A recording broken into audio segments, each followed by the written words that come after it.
Hello and welcome back to the channel. My name is Jay and I'm a naval historian, but right now I'm switching over to maritime historian as this is part two of a four-part series in which I'm discussing the history of Titanic from when she was ordered all the way up until modern times, the way I would present it. And so this week we are, like I said, in part two, and we're going to be covering the part probably everyone knows the most, and that is the voyage, maiden voyage, and unfortunate tragic sinking of Titanic.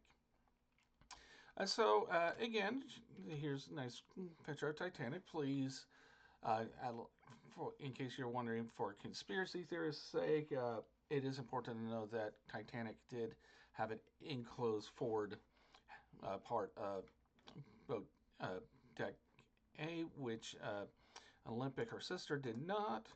Um, but anyway, on April the 10th of 1912, Titanic departed from Southampton, and as she did that, when she passed her fleet mate, Oceanic, another White Star vessel, and then she was also tied up alongside the steamer, American steamer, uh, SS New York. Now, because again, if you recall last week, we talked about the wake of larger ships being able to suck in uh, smaller ships toward them with the HMS Hawk incident involving Titanic's older sister Olympic. Well, the same thing happened in Southampton, when which, well, uh, uh, Oceanic, which is the vessel on the far left, did hurt while her lines holding her to the pier held tight. The ones holding New York alongside, and that's that center vessel, they snapped as Titanic went through.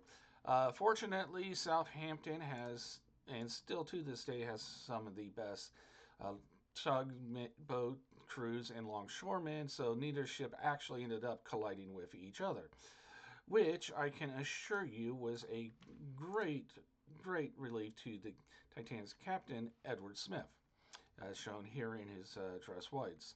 And I should note that Edward Smith is one of the most experienced commanders uh, in the entire North Atlantic, having been with White Star his entire career. He's also the preferred captain of the millionaire class at that time.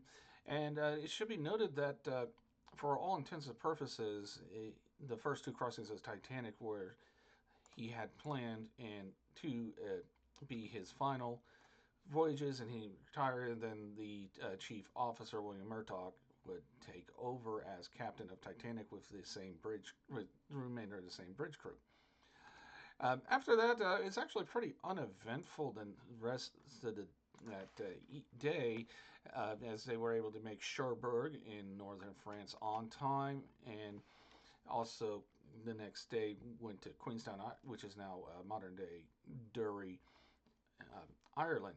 So I should note that these two ports of call were what were known as tender uh, ports of call. So here is Normatic. She was one of the two tenders that was specifically built to service the Olympic class ships. At one in Normatic was assigned to Cherbourg, and their sister was uh, assigned to Derry. Um, unlike until the reports of those ice slicks and on April 14th, this voyage for Titanic was shockingly calm, especially for that time of year in North Atlantic. Having sailed on the North Atlantic myself, there's only a couple of months out of the entire year in which the North Atlantic's actually fairly calm. It's a between the especially the main routes between England and the United States. That is where you get warm water coming up from the Gulf Stream current, colliding with all the cold currents coming out of the Arctic, and so that can make for some rough seas and crazy storms. Um, I'll put in the description one of the YouTube channels I do view on a regular basis. Emma Cruises, she is great at going on cruises and cross Atlantic uh, experiences, and she shows uh, a recent one on a Cunard ocean liner, what her experience like crossing the Atlantic, even in today's liner, and I'll leave that link down in the description. Um, so now we get to April 14th, and Titanic had received numerous ice warnings throughout the day. And Captain Smith did not reduce speed, but he did assign additional lookouts, as was the standard practice at that time. Unfortunately, the very calm seas in this part of the North Atlantic at this time of year meant that there was a flat calm on the night of April 14th, which means the only waves being generated were by any ships going through. If it was like anything else, if it wasn't moving at a speed quick enough to generate waves and wake, the weight there was nothing. So that's actually, having been at sea, having done lookout duty, a lot of the time you don't want flat calm, especially if there's no moon, because there's also no moon that night. The moon does help illuminate, but if it's a flat calm, there's no and it's just stars, you're not going to see anything until it's way too late, because those waves do help you spot something in the distance, and which is what happened. Um, so yeah, so it is. That's exactly what happened. The lookouts just could not see uh, that this iceberg that until it was too late. They were within 1,000 yards or so of the vessel. When they saw it, they did ring down to the bridge as quickly as they could. And uh, again, upon hindsight, the officer on duty, Murdoch, did exactly what he had to do to prevent a head on collision. Um, I should know this is standard practice at that time for mariners, and still, and to an extent, still is common practice to avoid direct collision. So it was actually did exactly what he needed to. Additionally, you got to remember a head-on collision would have decimated the crew members that were sleeping at that time, as Titanic's main crew quarters were actually beneath the forecastle forward. And so, fortunately, this photo is very amazing because this was taken by a vessel that was passing through within a couple of days of Titanic's sinking, and who were not aware that Titanic had of Titanic's demise. They saw this iceberg, and the chief steward of that vessel managed to snap a photo of it. And what reason why this was of particular interest is because you can see some darkened marks, especially when you get down closer to the waterline, and uh, that was paint that came off Titanic that has since been melted off. Of course, that iceberg has since been melted.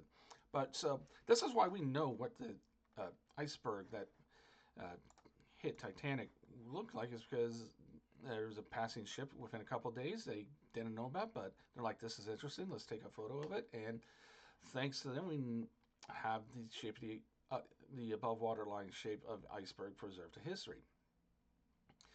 Now, once Titanic was hit by struck that iceberg, Captain Smith quickly rushed to the bridge, as well the rest of the officers, and also the guarantee crew led by naval architect that was assigned to Titanic, Thomas Andrews. And they did a quick inspection, and what they believed was that Titanic barely had an hour left on the surface. So Smith and his officers, while they initially tried to downplay this assessment, uh, once as time wore on, they began to accelerate the efforts to save as many individuals as they could. And at this point, I do have to reference James Cameron's film Titanic at this point, as he actually did a fantastic job at recreating this for the modern audience of what happened, starting initially with calm and then moving to panic as uh, Titanic got lower and lower into the water.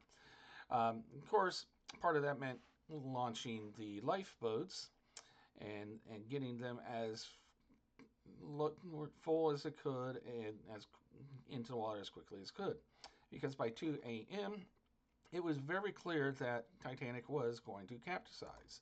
And I use that word instead of sink because in the maritime world, no ship actually sinks, even though that's how civilians sink. They capsize. They go under.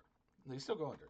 Around 2:15, the water had reached a point where the engines and the turbine were unable to uh, power the generators that were producing electricity to the ship, which I will point out this is a very key thing that the ship had electricity till about within 5 minutes of her finally going under, which was great asset to have that electricity in the middle of the ocean in the middle of the night trying to evacuate as many people as possible off the vessel.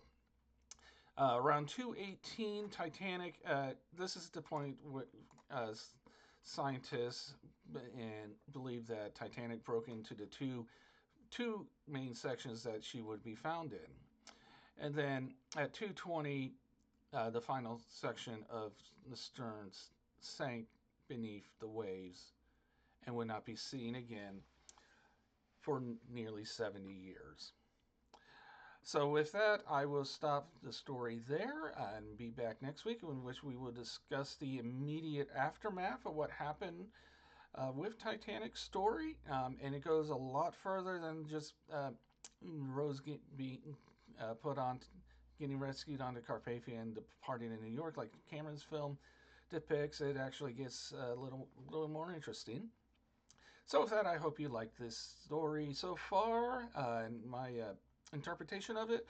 Please like if you did, share with someone you know would enjoy this interpretation, and also subscribe if you haven't. As always, if you're going to leave a comment, please be kind and respectful, and I will see you next week with part 3. Bye bye.